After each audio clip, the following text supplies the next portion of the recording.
Assalamualaikum warahmatullahi wabarakatuh. Selamat berjumpa kembali di TV Dayung Dayung dalam program Sehat Bersama Rempah.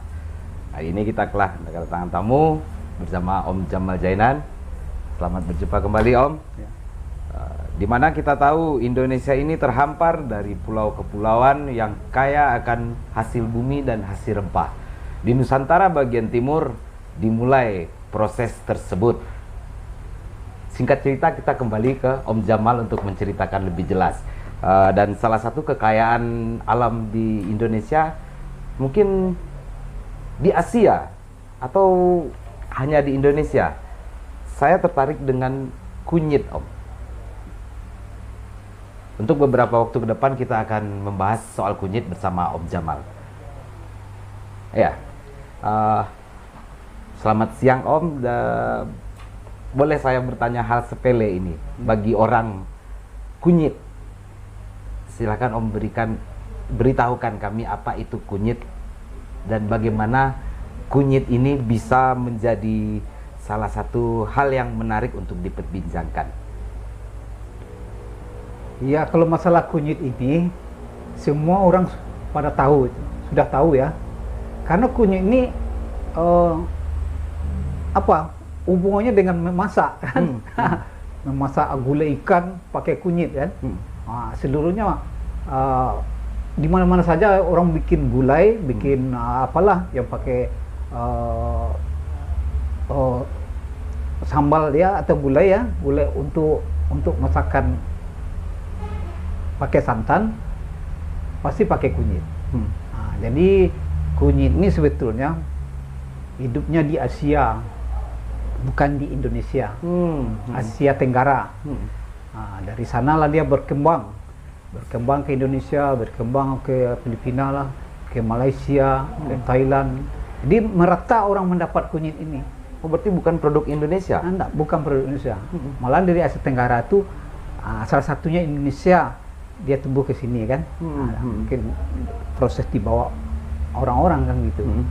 Maka itulah gulai-gulai sekarang kan atau sejak dulu tetap memakai kunyit. Tetap memakai kunyit. Yang kunyit ini masuk ke dalam rempah-rempah kelas tinggi atau memang hanya cita rasa di dapur saja atau bagaimana? Ya, kalau dilihat kunyit itu atau sebetulnya di dalam masak-masakan dia memegang peranan besar itu. Dominan di dalam kita bikin gulai ikan macam itu pasti kunyit yang yang jadi dominannya. Kalau nggak ada kunyit rasanya sambal itu kurang enak. Seperti yang sambal itu pucat saja kan. Macam-macam tuh gulai ikan, gulai bikin gulai daging kan. Jadi macam pakai kunyit. Malam kita memanggang ikan pakai kunyit. Kalau orang-orang dulu kan, lebih di Minangkabau ini, Sumatera Barat.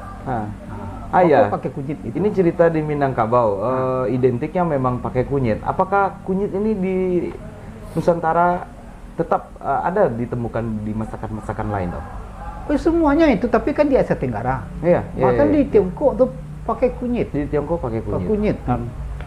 Orang-orang di daerah Sumatera Selatan itu ada pinang meranjatnya masakan ikan tidak pakai santan kan, pakai kunyit mereka itu. Jadi kunyit ini memegang peranan bikin nasi kunyit. Nasi untuk tradisi ya, peristiwa pesta tradisi kan. Nasi tumpeng juga. Nasi tumpeng pakai kunyit kan. Sebetulnya kunyit ini semuanya orang-orang di Asia Tenggara ini memakainya. Tapi daerah ini kan lain lubuk lain ikan. Bagaimana rasa masakannya itu tergantung kepada apanya sendiri kan, dari daerah itu sendiri. Gitu.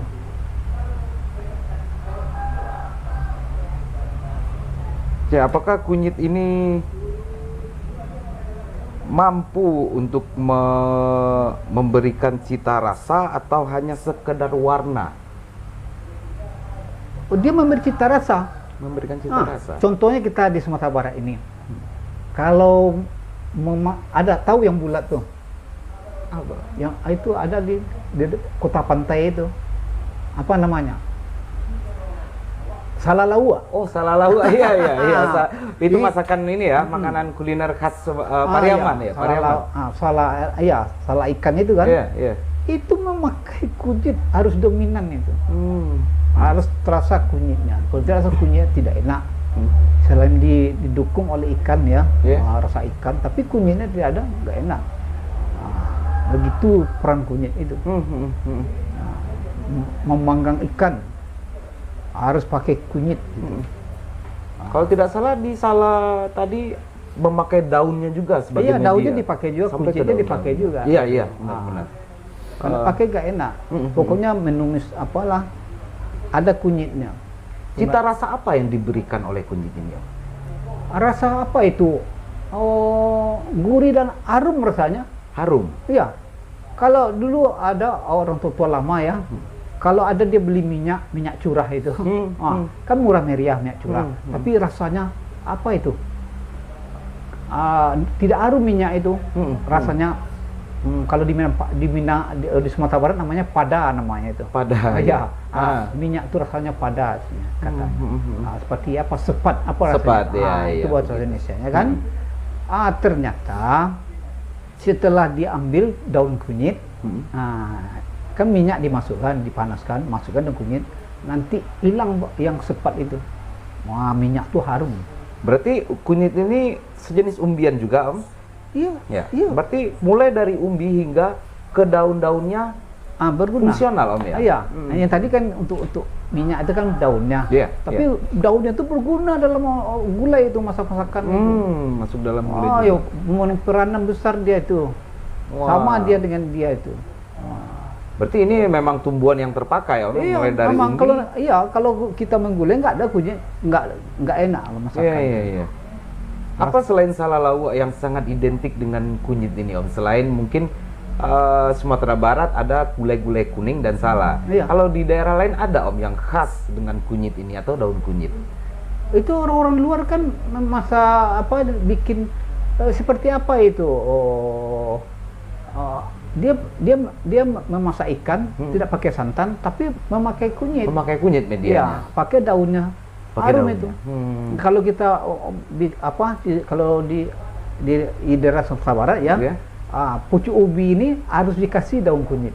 Iya, iya. Airnya itu enak, apanya itu, kuahnya itu enak, kena apa itu, kena Berarti daunnya. Memang ada masakan lain selain Sumatera Barat yang identik dengan Iya kunyit itu ini. kan Sumatera Selatan kan.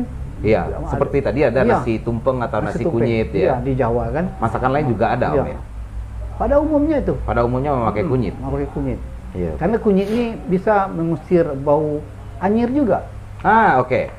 Berarti kita bisa lanjut ke fungsional kunyit selain masakan. Iya, apa itu?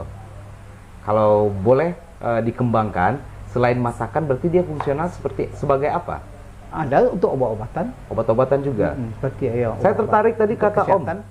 Kondan tadi sangat tertarik kata Om, dia bisa menghilangkan bau amis atau bau apa tadi, Om? Iya, bau amis Bau dia. amis, ya. Iya. Bisa seperti ikan kan kasih dia tuh hilang apanya tuh. Pokoknya masakan tuh amisnya itu berkurang, apalagi bisa hilang. Bisa hilang? Iya, karena itu sifatnya itu bisa menghilangkan. Berarti dia juga masuk terhadap herbal, masuk pada tahap herbal kata Om tadi, bisa Iya, itulah, buat obat-obatan. bisa jadi obat dia kan. Silakan Om berikan ini penjabarannya. Yang mana ini? Ya, tentang herbal, tentang obat atau kegunaan Kalau kunyit yang obat, lain. dia kan gini, kunyit itu dia famili dari apa? Dari temuan seperti zingiber. Zingiber itu apa? Apa namanya? Yang pedas itu apa? Merica, Enggak, yang apa? Seperti kunyit dia pedas apa namanya? jahe. Nah, ya jahe dia keluar agak kelompok itu. Tapi dia karena dia kuning, dia masuk kurkumin. Kurkumin. Ya, kurkumin itu artinya kuning, mengandung zat yang kuning. Nah, itu kurkumin. Itu Pak, kurkur itu bahasa Arab itu. Bahasa Kurkur, Arab, bahasa ya, Arab kur, itu. ya. Nah, itu jadi sebetulnya di dalam apa itu dia sama dengan temulawak kan, dia tumbuh seperti rimpang juga di Iya, tanah iya. di tanah gembur kan. Iya, iya. Jadi dia mengandung minyak asiri, mengandung tumeron, tumeon, mengandung apa lagi tuh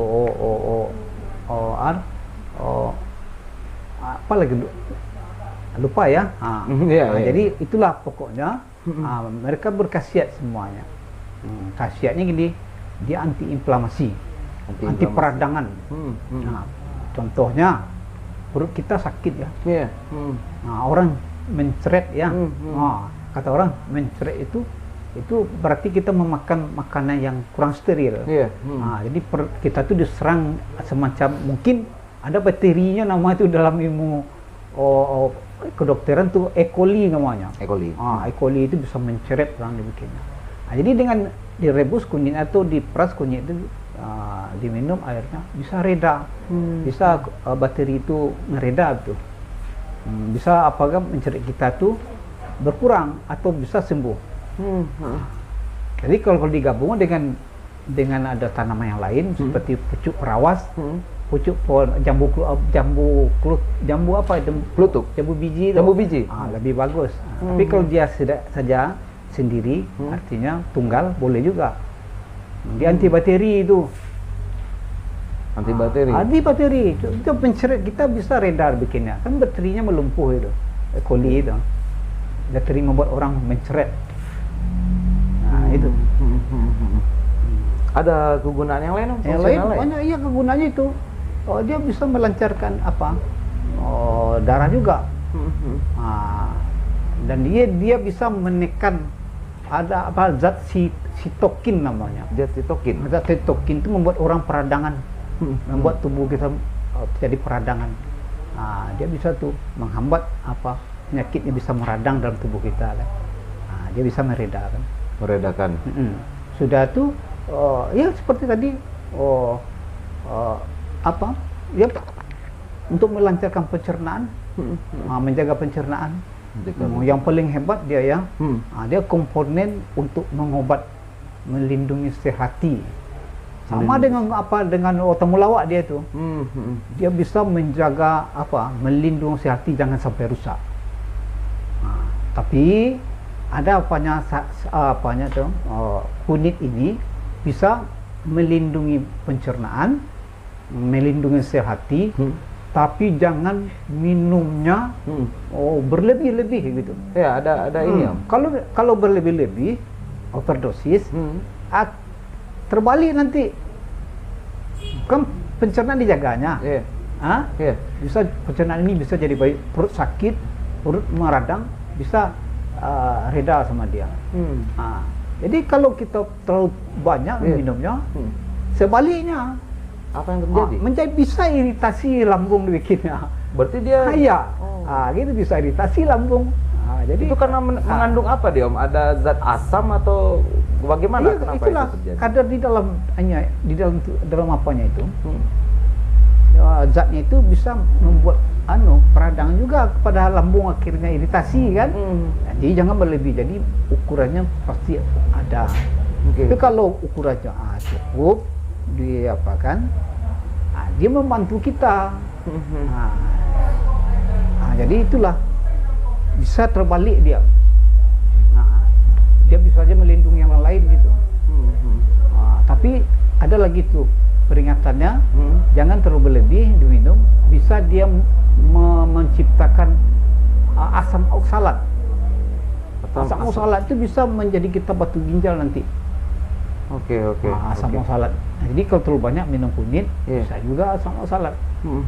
Tapi kalau kita ada ukurannya minum, bagus.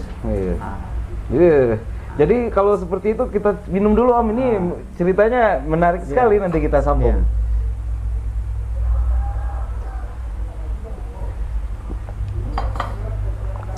Berarti kita kembali ke bahasan kunyit tadi, Om. Banyak sekali ditemukan yang mungkin teman-teman kurang mengetahui. Mungkin tahu, mungkin bisa Om memberi lebih, sekarang saatnya kan memberi tahu lebih fungsional dari rempah-rempah di dapur yang notabene-nya hanya di dapur, yang biasa kita temukan di dapur, yang kita tahu hanya buat masakan, ternyata bisa juga buat obat-obatan. Ini kan contohnya kan pernah dengar nak orang terjadi apa peradangan waktu datang bulan itu Iya. apa kan dunia wanita kan kan ada tuh kunyit asam itu untuk meredakan kram perutnya itu. Berarti memang kunyit asli, belum tidak olahan kunyit. Ya kalau dibikin langsung ya lebih murni. Tapi pengolahan orang itu kan jauh dari kimia kan. Nah, jadi unsurnya tetap dipertahankan tradisionalnya itu apanya tuh jangan dengan kimia ada kimia itu kan untuk pengawet sebetulnya kan. Berarti kita bisa olah sendiri. Bisa lah. Berarti bagi teman-teman perempuan bisa mengolah sendiri. Wah, ini menarik sekali teman-teman bisa langsung bisa langsung sama Om bisa ini memberitahu ini bagus sekali. Ini kerap akibat apa datang bulan kan? Iya. Karena kita pernah dengar Iya, kan? benar. Nah, itu minum kunyit itu pakai asam jawa tuh. Bisa Om bantu teman-teman bagaimana pengolahannya. Kalau tidak berlebihan tidak masalah, artinya kita minum kalau sudah kembali baik ya kita hentikan kan gitu. Sepertinya gini, Om beritahu kepada teman-teman bagaimana cara pengolahannya secara manual, artinya bisa dibikin di rumah. Silakan Om. Ya itu, kunyit ini cukup ini satu tunjuk ini, satu tunjuk. Om langsung aja ke kamera kasih tahu teman-teman. Nah, satu tunjuk ini, nah ini berapa ini? Yang ada, namanya kuning, apa namanya ini kan? Ya kunyit kuning. Jadi satu ini. Nah, satu ruas jari apa satu telunjuk? Satu telunjuk. Ya telunjuk ini bukan empu lagi. Telunjuk aja. Nanti atau dipotong-potong, diiris-iris. Nanti dia diminum sama apa? Gula enau kan? Dimasak dengan air itu. Ya artinya dimasak dengan air kasih gula enau. Airnya cukup nanti 2 gelas menjadi 1 gelas. Dimasak dari 2 gelas menjadi 1 gelas. Kasih gula enau. Gula Jawa, gula aren ya? Iya, gula aren ya. Gula aren itu. Jadi kalau dikasih sedikit asam jawa bagus juga kan? Kasih sedikit asam jawa. Jadi antioksidannya tinggi itu. Antioksidannya tinggi. Bagus itu. Jadi itu untuk kram perut. Itu. Oke, Om bisa kita lanjutkan Om? Terima kasih Om sudah memberi tahu kepada kami dan bisa kita lanjutkan bahasan kunyit ini lebih dalam. Ini ya kunyit dia. Kunyit sebetulnya kunyit ini bisa apa? Melawan virus dan bakteri. Oke. Bayang tuh virus bakteri bisa apanya diredakannya. Ada terinfeksi virus dan bakteri, dia bisa apa? Mengatasi. Itulah. Semacam virus apa Om? Itulah virusnya tuh pokoknya virus yang menyerang tubuh kita itu kan. Bisa dia tuh. Kalau orang sakit kuning ada itu kena virus dia itu. Bukan sakit kuning itu bukan kelelahan saja. Virus yang masuk itu ke dalam hati kita itu. Virusnya ada hepatitis A namanya, hepatitis B kan. Hepatitis C, D, non E. Macam-macam. Dan kunyit ini ada kaitannya? Iya. Kunyit ini tujuannya untuk meredakan terjadi peradangan di hati kita, dilindunginya sel-sel itu. Kalau virus itu, kunyit ini karena kita minum timbul kekebalan tubuh kita. Akibat kekebalan tubuh nanti ada virus itu virus itu akan diserang sama kekebalan tubuh kita itu, sama darah putih kita itu kan, namanya limfosit T kan. Nanti virus itu lama kelamaan kan ada yang bantu istirahat, makan bergizi, nanti virus itu menghilang. Dia apa? Lumpuh kan. Jadi tapi kunyit ini salah satunya untuk melindungi sel jangan rusak sel hati kita. Kalau kita dapat sakit kuning. Ada yang menarik kalau boleh ini berpikir Om di awal pembuka tadi Guna bicara bahwasanya Nusantara bagian timur itu kan merupakan jalur alternatif atau mungkin jalur yang menjamin secara signifikan menjadi awal peradaban maritim dunia. Kalau bisa sekarang disebut itu menjadi jalur rempah. betul atau tidaknya kita akan membahas ini secara dalam dan kita akan membahas ini secara berskala. Cuman kunyit ini ada dikenalkan dari Asia ke Indonesia. Lalu Indonesia menanam kunyit ini, dibawa kembalikah keluar di Maluku ini atau tidak? Tepatnya di Maluku ya, Indonesia bagian timur Nusantara, bagian timur Nusantara. Karena sudah memulai dari awal, ada alangkah baiknya, ada baiknya kita bahas sedikit juga soal Nusantara bagian timur ini yang menjadi peradaban maritim dunia. Silakan Om. Kita singgung kunyit dulu ya, boleh, sedikit iya, saja. iya. Karena kunyit ini kebutuhan untuk memasak, Ya. Untuk menjaga masakan itu enak kan. Apalagi masak gulai-gulai itu. Sebetulnya di mana saja tuh ada kunyit, di Sumatera ada, di Jawa ada. Iya, benar. Dia orang membutuhkan semuanya. Tapi kalau masalah perjalanan apa tuh orang-orang cikal bakal jadi apa namanya maritim tadi apa? Iya. Itu sebetulnya kan karena kan ada dalam lewat kita bercerita setelah perang selesai, perang salib kan, antara Islam dengan apa Kristen kan. Di zaman itu tuh ya orang-orang Eropa kehilangan apa kan bahan rempah-rempah ya, karena di Turki kan pintu apanya pemasoknya dulu. Jadi raja yang apa itu diperintahkannya apanya para pelaut yang apa ya, yang militan ya, apakah itu ksatria di kerajaannya kan. Contohnya Portugis. Portugis kan ada rajanya nama itu John II itu ya. John II itu pertama itu ya si apa Bartolomeus Dias itu mengatakan pada raja bagaimana saya berkelana mencari rempah itu yang mulia kan. Ini akornya. Iya. Yang mulia itu sebetulnya resah juga tuh. Bahasa rempah nggak ada lagi, itu nggak enak makanan lagi. Sebetulnya kalau secara apa cerita politik untuk pembangunan sebuah kerajaan kan, bagaimana tentu dengan ekonomi. Itu jadi kalau seandainya untuk selera dan bisa pula membangun ekonomi. Rempah-rempah itu bisa daya jualnya memang laku laris gitu. Jadi tapi raja tidak dapat lagi makan enak karena tidak ada rempah, maka berangkatlah siapa itu. Ini utusan resmi. Itu. Ini utusan resmi dari Raja John II. Raja John II. Kerajaan Portugal. Berangkatlah dia tuh. Berangkat dia dari Lisabon ya, kotanya ya. Lisbon ya. Lisabon. Berangkat diperintah oleh raja apa itu, direstui dia asal ada kapal Trinidad namanya itu. Apa itu kapalnya dulu istilahnya kan. Berangkatlah mereka mencari daerah timur ini. Ceritakan, dia tahu kan India. India ini kan dari cerita lama kan. Asal negara India ini sudah ada cerita dari dalam Iskandar Great dah. Alexander Great ya. Yunani itu. Bagaimana pasukan Yunani pergi sampai ke India Kus kan. India ini sudah lama namanya ada nih. Cerita orang. Jadi berangkatlah Bartolomeus ini dengan armada ekspedisinya lewat jalur apa? Jalur pantai barat Afrika. Di seluruhnya pantai barat Afrika itu sampai ke ujung bagian selatan. Berapa itu sebesar itu apa? Itu bukan pulau, benua kan? Benua. Di seluruhnya itu tepi baratnya itu. Sampai di ujung yang di bawah itu kan kecil kan. Dia belok ke timur. Di situlah Tanjung Harapan.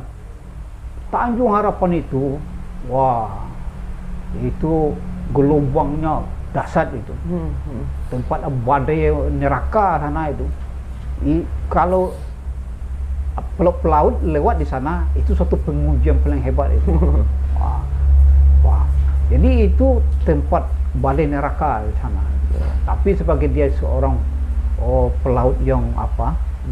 Yang tangguh, dia berani bertopang dengan badai itu kan. Wah, ini benar-benar menarik ini. Bertopang dengan badai itu, ditembusnya badai itu. Seakan-akan kita hidup di masuk ini. Dia belok dia ke timur. Kita ketemu di sebuah daerah itu Mozambik. Tapi setelah dapat rempah di sana kan, ukuran yang biasa. para krunya apanya, anggota-anggota para apanya bang, pemberaninya apa gini mentalnya, katanya kita lanjutkan perjalanan. Gini dia Itu Godan mau bilang ke teman-teman sekarang kita hidup mendengar cerita petualangan yang seru di tengah laut. Oke Om, pertanyaannya, siapakah Bartholomew Dias ini? Apakah dia bangsawan kah atau dia jenderal kah, atau dia memang ahli rempah-rempah kah yang diutus oleh Raja John II ini? Ini cerita kita berlanjut jauh, ini semakin seru ini. Ya, tadi kan sudah sampai siapa si Bartholomew ini. Ya. Oke, sampai sebetulnya dia seorang ksatria di kerajaan. Oke. Dia kepala penjaga gudang gitu. Kepala penjaga gudang. Bagian menjaga gudang-gudang logistik kan. Dia seorang ksatria. Itu saya. Oke, berarti kita akan lanjut ini dalam segmen berikutnya. Ini sepertinya menarik, dia akan sampai ke India. Dan yang kita bisa tahu, yang saya pernah dengar, bahwa Bartholomew Dias ini akhirnya meninggal. Dia kan setelah dia sampai di sana, terjadi pro kontra apanya tuh. Antara ada yang berani pergi lanjutkan perjalanan, petualangan, ada yang saya berani lagi, saya harus pulang. Kita pulang semuanya. Oke, kita tahan dulu. Badai itu. Tunggu Om, kita tahan dulu. Ini makin menarik segmennya. Ini benar-benar akan kita bahas terus secara berskala. Dan sekarang sekali lagi menekankan bahwasanya timur di Nusantara ini benar-benar menjadi jalur rempah, yang artinya memang cikal bakal menjadi maritim, jalur maritim di dunia. Sekarang kita akan minta tolong kepada Om Jamal, bagaimana Om Jamal merumuskan kepada kita bersama permohonan apa yang mesti kita sampaikan kepada teman-teman, kepada juga ahli pertahanan juga, apa yang diharapkan Om. Silakan Om berikan kepada kami himbauan-himbauan, karena Om seorang pemerhati. Silakan Om. Pertahanan apa ini? Terserah Om bagaimana menyampaikannya. Ini isi hati Om loh. Apa gitu. di sisi apa? Sisi apakah itu pertahanan negara? Apa? Menjaga rempah-rempah ini Om. Jaga rempah-rempah. Sebetulnya kan cerita kita dulu. Rempah-rempah kita ini adalah termasuk kekayaan bangsa kita.